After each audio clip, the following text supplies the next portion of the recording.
Buenas noches, estimados hermanos. Hoy viernes queremos compartir con ustedes en este tiempo de oración y estudios bíblicos algunos motivos de oraciones, puesto que el propósito final de nuestra salvación es glorificar a Dios y traernos a comunión íntima y enriquecedora con Él. No buscar a Dios en oración es negar ese propósito. Como vemos en la primera carta de Juan 1:3, lo que hemos visto y oído lo anunciamos también a vosotros, nos dice el apóstol Juan, para que vosotros también tengáis comunión con nosotros.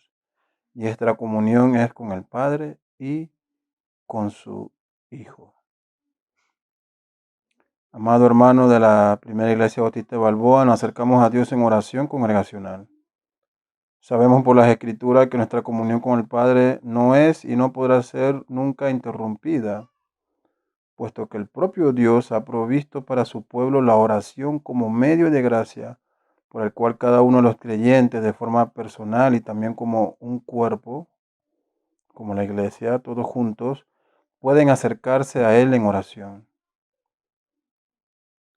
Como dice su palabra en Hebreos 4:16, acerquémonos pues confiadamente al trono de la gracia para alcanzar misericordia y hallar gracia para el oportuno socorro.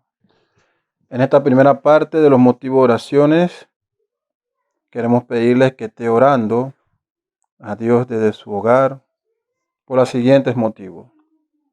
Oraciones de gratitud a Dios por su providencia cada día. Pedimos oración a Dios para que nos siga fortaleciendo para perseverar en la fe, que como creyentes pongamos nuestra mirada en Cristo. Oramos a Dios arrepintiéndonos por nuestros pecados. Rogamos a Dios por su misericordia, que nos restaure por el poder de su Santo Espíritu. Pedimos a Dios oración por cada uno de los miembros de la iglesia de Balboa, esta iglesia local, por cada uno de los ancianos que forman parte de esta iglesia, por los hermanos que están pasando por enfermedad, por cada una de las familias, los matrimonios, los jóvenes, los solteros, los niños, aún los más pequeños, los recién nacidos, los infantes. Pedimos a Dios para que Él sea nuestro consuelo en este tiempo, para que perseveremos en comunión fraternal, para que andemos en santidad delante de Él y seamos luz y sal a este mundo en oscuridad. Pedimos a Dios por la salud espiritual de esta, su iglesia, para que seamos perfeccionados por su palabra y la obra de su Santo Espíritu. Recordamos a los hermanos que están sin empleo. Sabemos que Dios es nuestra fuente de toda gracia y providencia.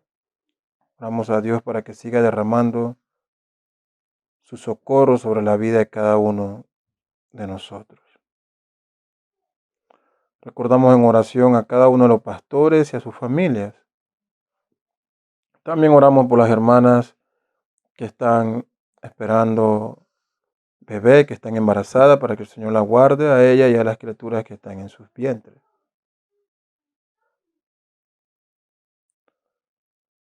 En esta segunda parte oramos también, como nos manda las Escrituras, a que pidamos a Dios por nuestras autoridades civiles. 1 Timoteo 2:2 nos dice que oremos por los reyes y por todos los que están en eminencia, para que vivamos quieta y reposadamente en toda piedad y honestidad.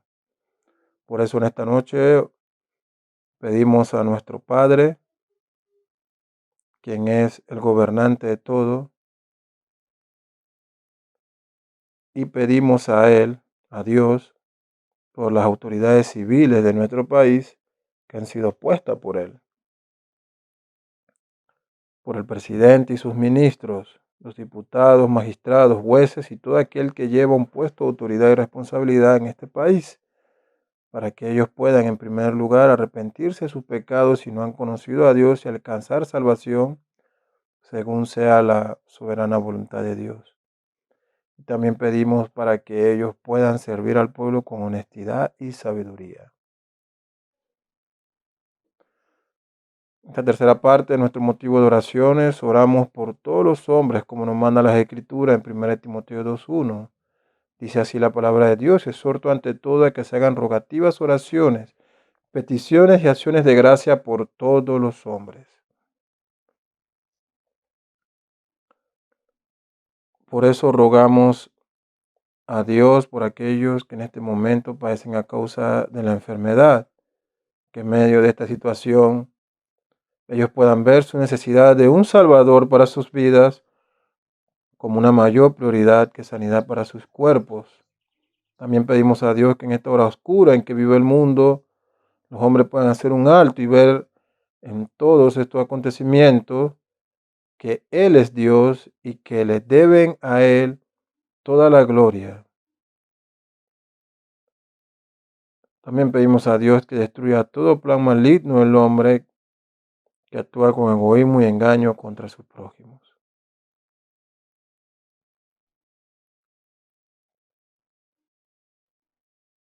Nuestra cuarta parte en este motivo de oraciones es por la iglesia en todo el mundo. Según el Tesalonicenses 1:4 nos dice así: de manera que nosotros mismos hablamos con orgullo de vosotros entre las iglesias de Dios, por vuestra perseverancia y fe en medio de todas las persecuciones y aflicciones que soportáis. Señor, por eso en esta noche, como iglesia, te pedimos por todos tus hijos en todas partes del mundo, por tu iglesia universal que se encuentra en todo el mundo, para que sean fortalecidos en tu palabra y el poder de tu Espíritu Santo. Señor, sabemos que esta enfermedad afecta a todos los hombres, esta pandemia, entre los cuales están tus hijos también. Señor, provee consuelo en este tiempo de dolor y pérdida. Tú eres el Dios de toda paz, que nuestra confianza esté puesta en ti. Señor, te pedimos por cada uno de los pastores que tú has puesto al frente de cada una de las iglesias en todo el mundo, para que estos hombres puedan ejercer su labor de guiar, alimentar y cuidar a tu rebaño, a la iglesia que tú has puesto en sus manos. Cada día, Señor, ellos puedan tener este cuidado por tu pueblo, aún más en estos momentos difíciles, Señor. Te pedimos estas cosas. Señor, también te pedimos por aquellos que sufren persecución. Padre, que tu amor los cubra, que en este tiempo de dolor puedan descansar en ti. Ayúdanos a nosotros a sentir también el dolor de estos tus hijos que sufren a causa de la verdad. También te pedimos, Señor, que destruyas todo plan del maligno y de los hombres malos que se levantan contra tu iglesia. Señor, ayuda a tu iglesia en todo el mundo a que presente defensa de la fe de una forma digna y que podamos ser dignos representantes de tu evangelio. Señor, en este tiempo pedimos, Señor, finalmente nos acercamos a ti en oración. Oh, nuestro Señor, que en este tiempo difícil tú seas nuestro consuelo y refugio. Y si es tu voluntad que mientras pasamos este valle de sombra y muerte perezcamos, ayúdanos, Señor, a no quitar nuestra mirada de ti. Tu palabra dice que quienes tú amas, todas las cosas ayudan a bien. Sabemos, Señor, que ya sea que muramos o vivamos, somos tuyos y nada nos podrá separar de tu mano. Bendito sea tu nombre por siempre. Amén. Ahora alabemos a Dios escuchando este himno.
En estos momentos vamos a recibir el estudio de la palabra de Dios.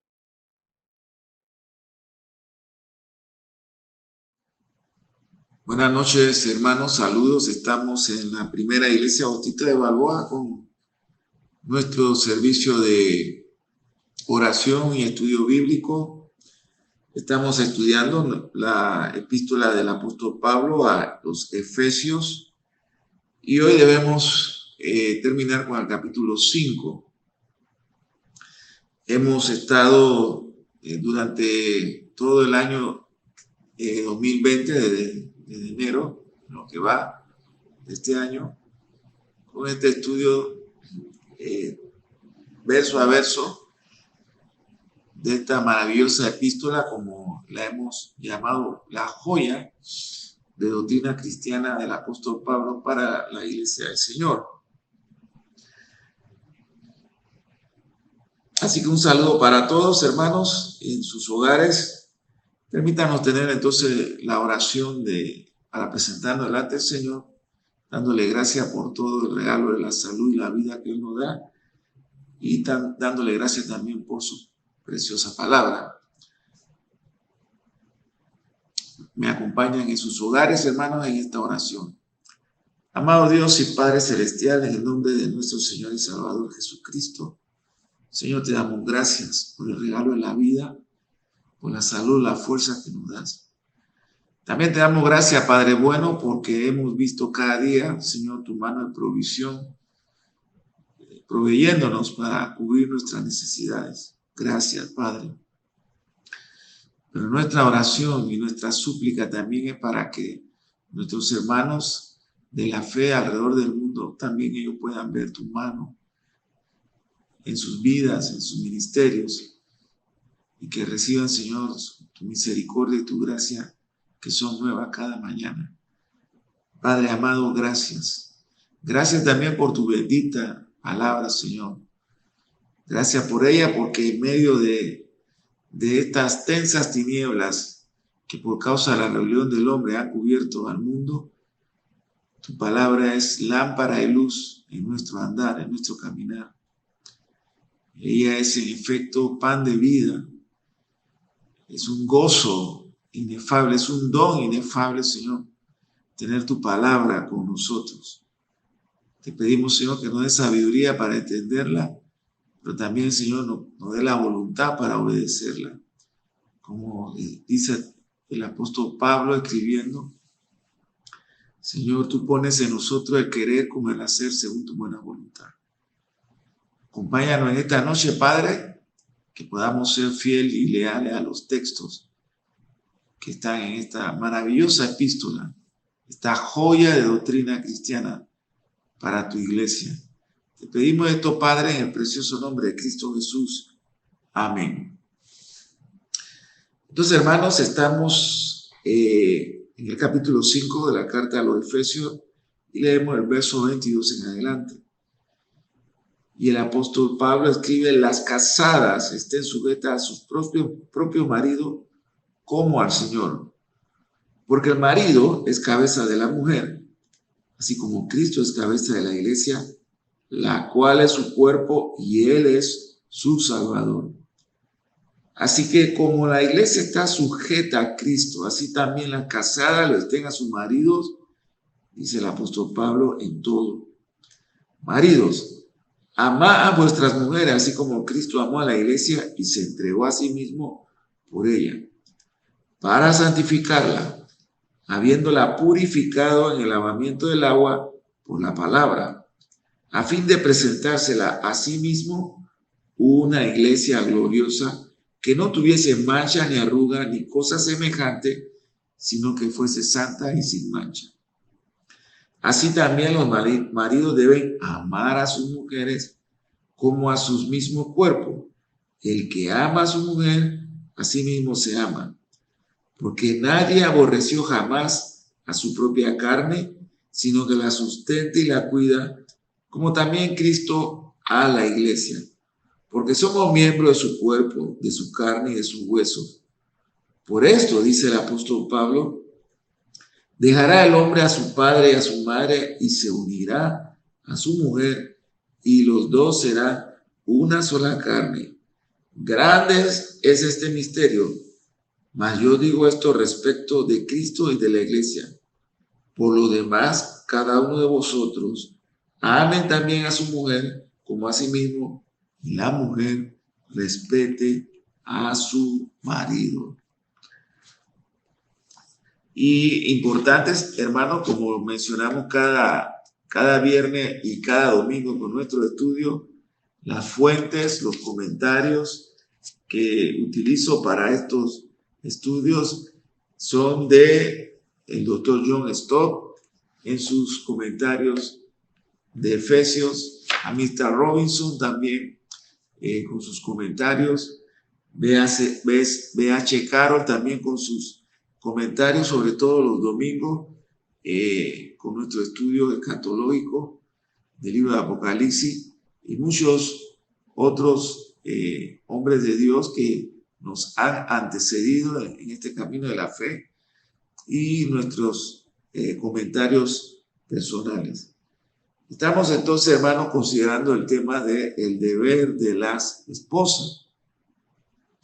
Sobre todo en estos tiempos de desconstruccionismo social, de mucho movimiento y agitación de estas organizaciones feministas que tienen una ideología de izquierda, que están sacudiendo a la sociedad, que se han levantado contra el orden de Dios, que quieren derribar el patriarcado, argumentando que es obsoleto, que es arcaico, que ha sido abusivo, una mala interpretación o un mal entendimiento de lo que son los sexos, los géneros de hombre y mujer, una mala comprensión, por supuesto, del rol que Dios ha asignado al hombre y a la mujer.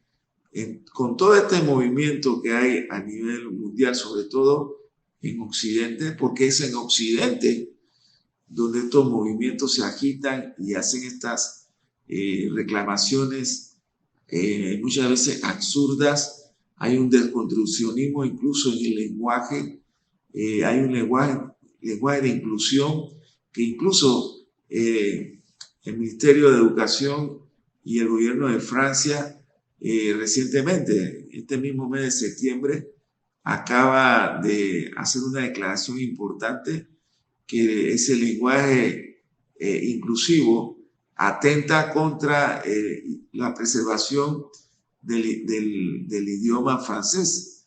Y es cierto. Y lo interesante es que viene de un país precisamente como Francia, que ha sido cuna o ha sido quien ha cobijado a través de la historia, sobre todo después de lo que se llama el triunfo de la Revolución Francesa. Francia ha sido cuna de muchos de estos movimientos que hoy existen y que hacen reclamaciones a nivel de las sociedades.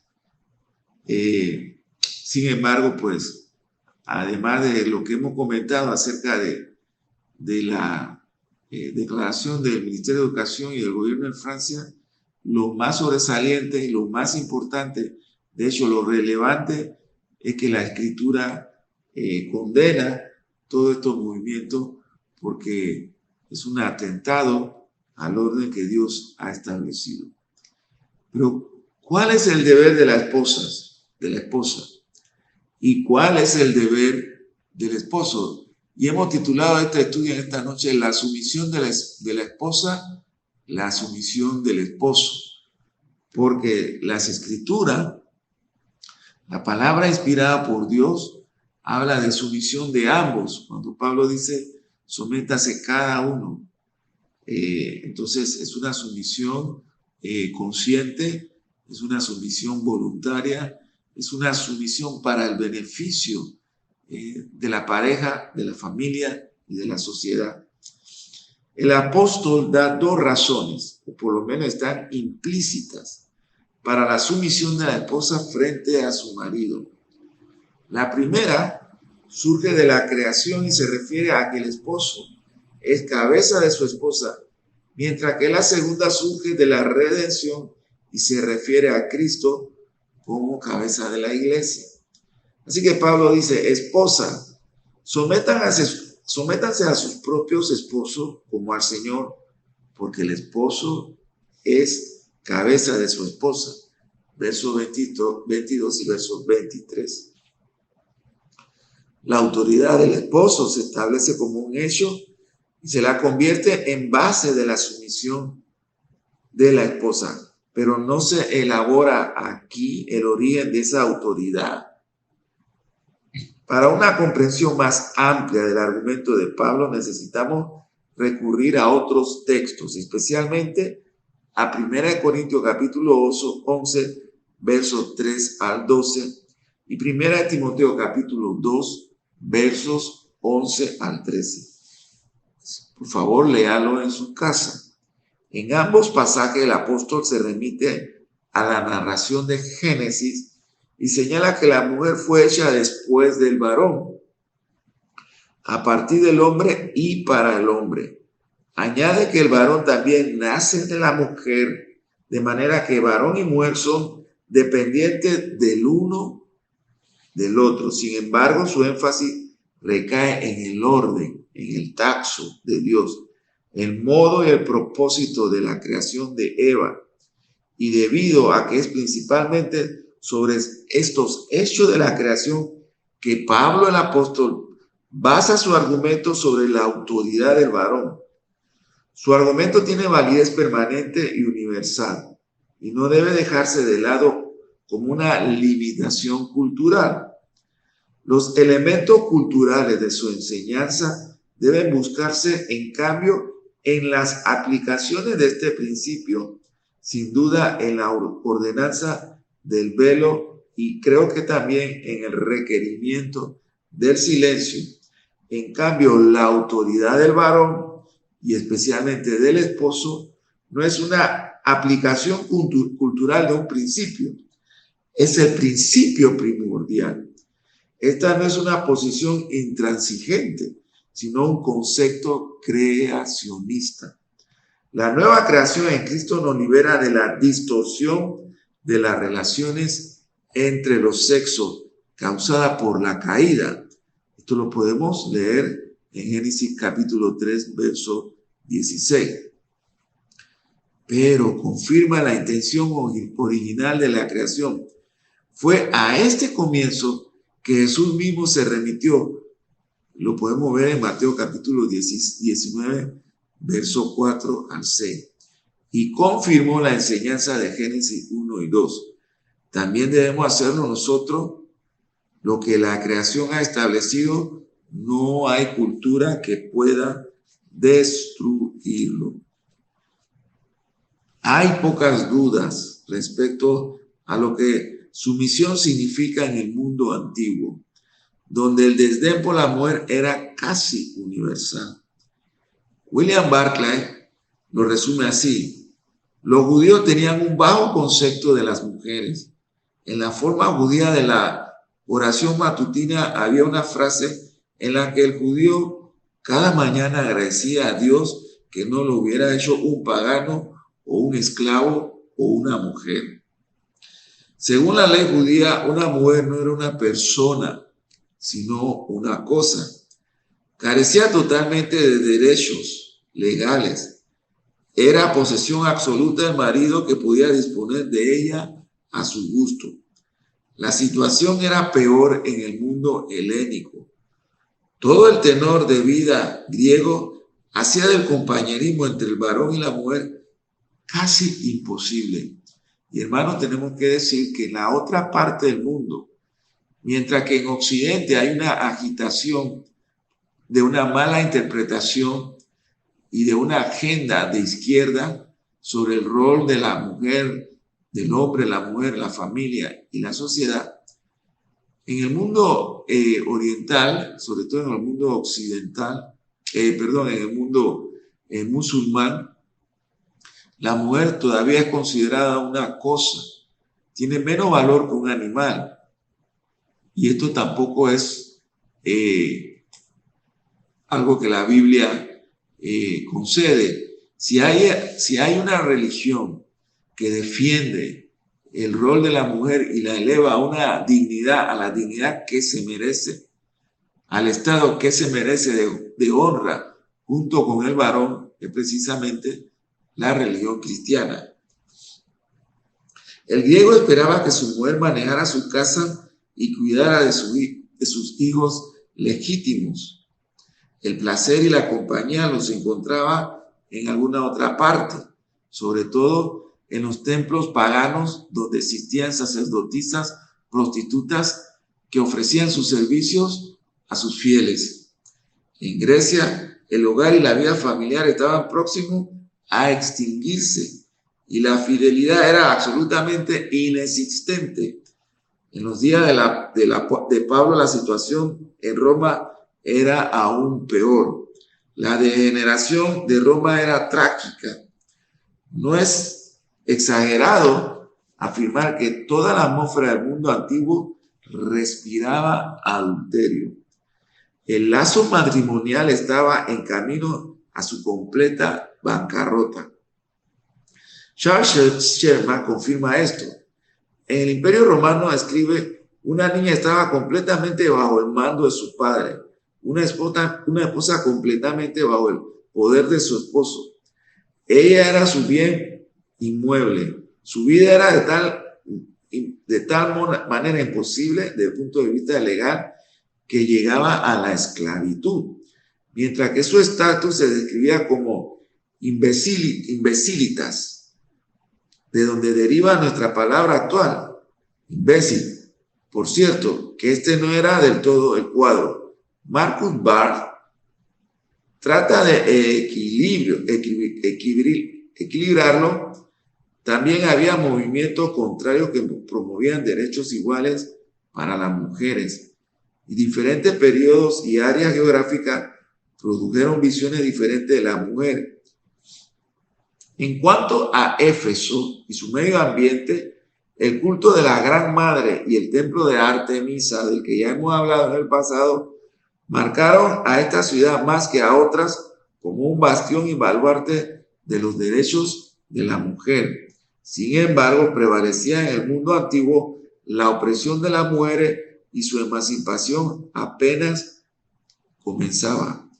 Es en contra de este oscuro trasfondo que la enseñanza de Pablo brilla como una luz tan fuerte, pero aún tenemos que preguntarnos en forma precisa: ¿qué significa ser cabeza y tener sumisión? Para comenzar, hermano, estas palabras no establecen por sí mismas estereotipos de conducta masculina y femenina. Culturas diferentes asignan tareas diferentes a hombres y mujeres, esposos y esposas. En Occidente, por ejemplo, ha sido convencional durante mucho tiempo que la esposa haga las compras, cocine y limpie, junto con atender la alimentación, el baño y el cuidado de los niños. En muchos lugares de África y Asia, las mujeres también trabajan en el campo y llevan pesadas cargas sobre su cabeza. En nuestros días, sin embargo, y correctamente, estas convenciones reconocen como culturales y por lo tanto están siendo desafiadas y en algunos casos cambiadas. Muchas parejas están aprendiendo a compartir las tareas del hogar.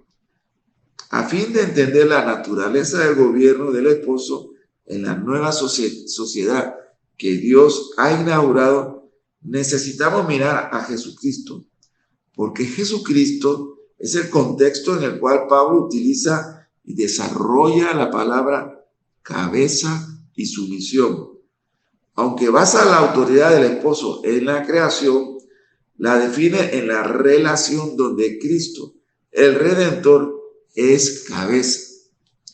Y Pablo escribe y dice: porque el esposo es cabeza de su esposa, así como Cristo es cabeza y salvador de la iglesia, la cual es su cuerpo. El hecho de que Cristo es la cabeza de su iglesia ya ha sido presentado en el capítulo 4, versos 15 y 16. Es a partir de Cristo como cabeza que el cuerpo deriva su salud y crece hacia la madurez. Su autoridad expresa cuidado más que control, responsabilidad más que gobierno. Esta verdad se ve apoyada por la adición sorprendente de las palabras y Salvador. La cabeza del cuerpo es el Salvador del cuerpo. La característica de su autoridad no es tanto el señorío, sino la salvación. Si el hecho de que el esposo sea la cabeza de la mujer se asemeja a que Cristo lo sea de su iglesia, entonces la sumisión de la esposa se asemejará a la sumisión de la iglesia. Y dice Pablo, así como la iglesia se somete a Cristo, también la esposa debe someterse a su esposo. Y Pablo dice en todo.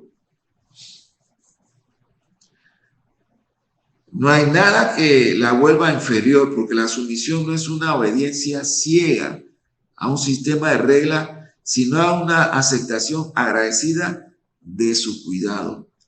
Para citar nuevamente a Marcus Barth, la sumisión y el respeto que se exhorta a la esposa a tener por el esposo no es de manera alguna una sumisión de un gatito o la de un perro temeroso. Pablo está pensando en un vínculo voluntario, libre, gozoso, como lo muestra la analogía de la relación de Cristo con la iglesia. Cada vez que la autoridad del esposo refleja la autoridad de Cristo, entonces la sumisión de su esposa a su protección y a su amor, lejos de disminuir su feminidad, la enriquecerá de una manera significativa. Ahora bien, hemos hablado del deber y de la sumisión de la esposa. ¿Qué nos dice la Biblia? ¿Qué escribe el apóstol Pablo, inspirado por el Espíritu Santo, acerca del deber del esposo? Si la palabra que caracteriza el deber de la esposa es sumisión, la palabra que caracteriza el deber del esposo es amor. Podemos pensar que hasta la naturaleza impulsa en los esposos esta obligación prioritaria. Pero muchas culturas, tanto antiguas como modernas, prueban lo contrario. Por supuesto que un cierto lazo de afecto y deseo mantiene unida a toda pareja casada. Y los contemporáneos estoicos de Pablo enseñaban a los esposos a amar. Pero el verbo que utilizaban era el concepto débil de fileo. Fue la enseñanza cristiana la que introdujo el amor ágape, un amor fuerte, con un sacrificio en el matrimonio. Pablo utiliza dos analogías para ilustrar el cuidado tierno que el amor de un esposo por una esposa debe implicar. La primera, hermano, es que el esposo debe amar a su esposa como Cristo amó a la iglesia. Ya en el Antiguo Testamento, el pacto de gracia que Dios había hecho con su pueblo Israel se menciona muchas veces como un pacto matrimonial. Jesús retomó la enseñanza y se refirió claramente a sí mismo como el novio.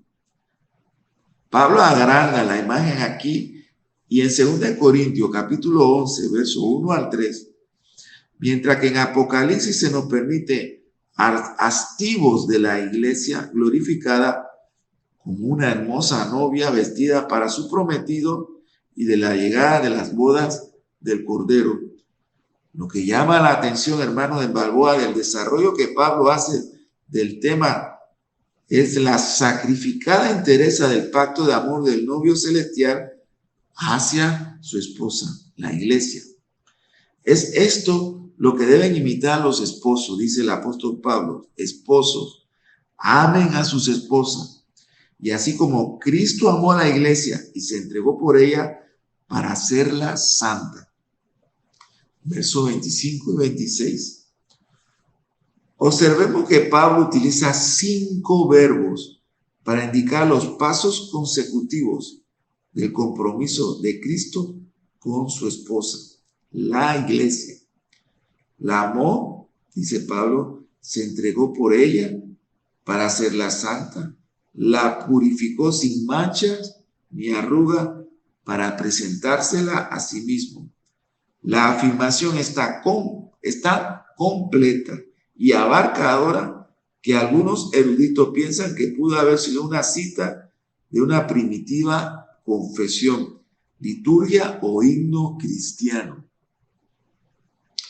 Parece trazar el cuidado de Cristo por su iglesia desde una eternidad pasada a una eternidad futura. Las palabras Cristo amó a la iglesia ubicadas antes de la mención de su sacrificio por ella, parece mirar atrás a su preexistencia eterna cuando por amor a los suyos se propuso venir a salvarlos. Así que, habiendo amado a la iglesia, se entregó por ella. La referencia primera es, por supuesto, se entregó a la cruz. Pero, ¿por qué lo hizo Jesús? ¿Cuál fue el propósito de su sacrificio? Dice Pablo, fue para hacerla santa. Él la purificó. Quizás hay una alusión deliberada a los baños nupciales que tenían lugar antes de la boda, tanto judíos como griegos. Los tiempos de los verbos sugieren que la purificación de la iglesia precede a su consagración o santificación. En efecto, la purificación parece referirse a la purificación o al lavamiento inicial del pecado y de la culpa que recibimos cuando nos arrepentimos y creemos en Jesús. Esta acción se lleva a cabo lavándola con agua mediante la palabra o por medio del mensaje y del bautismo. Lavándola con agua es una referencia inequívoca al bautismo, mientras la referencia adicional a la palabra indica que el bautismo no es una ceremonia mágica o mecánica, sino que necesita una palabra explicativa para definir su significado, expresar las promesas de purificación y nueva vida en el Espíritu, que éste simboliza, y hacer surgir nuestra fe. Es cierto que algunos piensan que la palabra alude a la confesión de fe del candidato o a una apelación o la limpia de la conciencia, en lugar de la predicación del evangelio o la fórmula de administración. Ahora bien, habiendo purificado a su novia con el agua y la palabra, el plan del novio celestial, dice Pablo, es hacerla santa y finalmente presentársela a sí mismo. Hacerla santa parece referirse al proceso de santificación en carácter y en conducta por el poder del Espíritu que mora en ella, mientras que el presentársela es algo escatológico y tendrá lugar cuando Cristo vuelva a tomarla para sí. Se la presenta a sí mismo radiante. En verbo del griego es endosón. La palabra puede aludir al hermoso vestido de la novia porque se utiliza para la ropa, pero significa más que esto, glorioso. En griego la palabra es doxa. Es la radiación de Dios, la fuerza brillante y la manifestación de su ser de otro modo oculto. Así también se hará patente la verdadera naturaleza de la iglesia sobre la tierra. La novia a menudo está cubierta con harapos, manchada y fea, despreciada y perseguida, pero un día se la verá como es, nada menos que la novia de Cristo, sin mancha, ni arruga, ni ninguna otra imperfección, sino santa e intachable, hermosa y gloriosa. La novia no se hace a sí misma presentable. Hermano, es el novio que trabaja para hermosearla a fin de presentársela a sí mismo. Su amor y autosacrificio por ella, su purificación y santificación, están diseñadas para su liberación y para su perfección. Cuando al fin se la presente a sí misma en la gloria completa. El doctor Martin Lloyd Jones escribe, permítame expresarlo así. El especialista en belleza habrá puesto su toque final a la iglesia.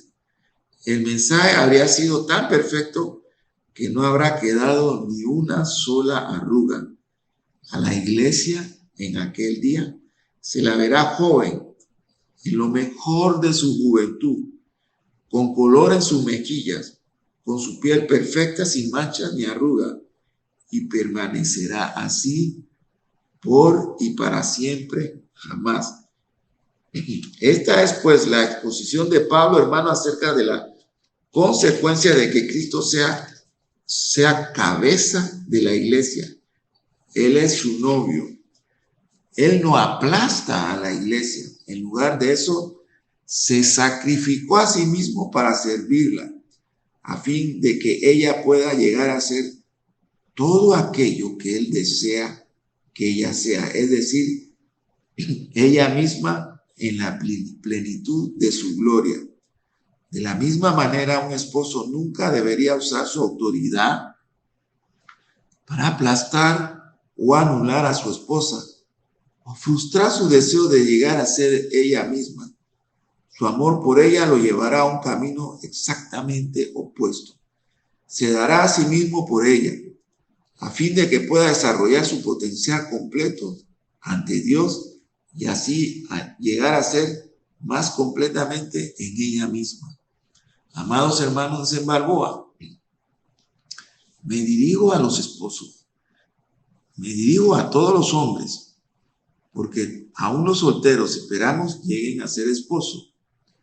El deber nuestro con relación a nuestra esposa, hermano, además de cuidarla, de sostenerla, de proveerla para ella, para el hogar, nuestro deber, hermanos, es ayudar a fomentar en nuestra esposa todo el potencial que ella tiene, que ella pueda desarrollar toda la persona que Dios ha planeado para ella.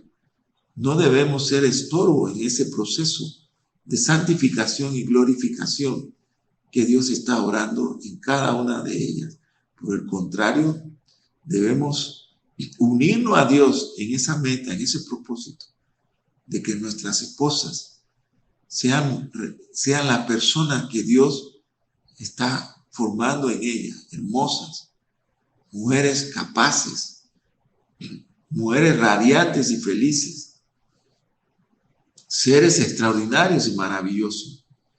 Ese es el llamado del esposo, de cultivar todos estos dones que Dios ha depositado en cada mujer, en nuestras esposas, en nuestras hijas, como padres. Así que, hermanos, cambiemos todo ese concepto equivocado que la sociedad judía, que la sociedad griega y la sociedad romana en el pasado tuvieron. Cambiemos todo ese concepto errado que el mundo islámico tiene a la mujer como un ser que tiene menos valor que incluso un animal, un objeto, una cosa, es considerar a la mujer en el mundo islámico. Y eliminemos todo ese concepto feminista de una distorsionada igualdad que proclama el mundo y la cultura occidental en el día de hoy. La mujer es y será todo aquello que Dios quiere que ella sea. Un ser maravilloso y de igual dignidad que el hombre ante los ojos santos de nuestro Dios. Y el deber del esposo, hermano, por sobre todo, es que amen a sus esposas como se aman ellos mismos. y que imitemos a Cristo, el amor que Cristo tiene por su iglesia, que la cuida, la preserva como a su propio cuerpo. Terminamos entonces, hermanos, por esta noche. Hemos llegado a esta parte. Algunos otros puntos que nos faltaron lo estaremos terminando el próximo viernes, si el Señor lo permite, cuando iniciamos el capítulo 6, que es el final de esta maravillosa epístola de Pablo a la iglesia, y que siempre debemos leer y enseñar en nuestras congregaciones. Oremos, hermanos. Amado Dios y Padre Celestial, en el nombre de Cristo Jesús, Señor, gracias. Padre bueno, gracias por tu misericordia. Ayúdanos, Señor, a vivir de una manera que te honremos en todo, Señor. Ayúdanos, Señor, a ser los esposos que aman a sus esposas, que la cuidan y que la ayudan, Señor, que no la abandonan y que comparten con ella todas las responsabilidades del hogar. Te pedimos esto, Padre amado, en el nombre precioso de Cristo Jesús. Amén.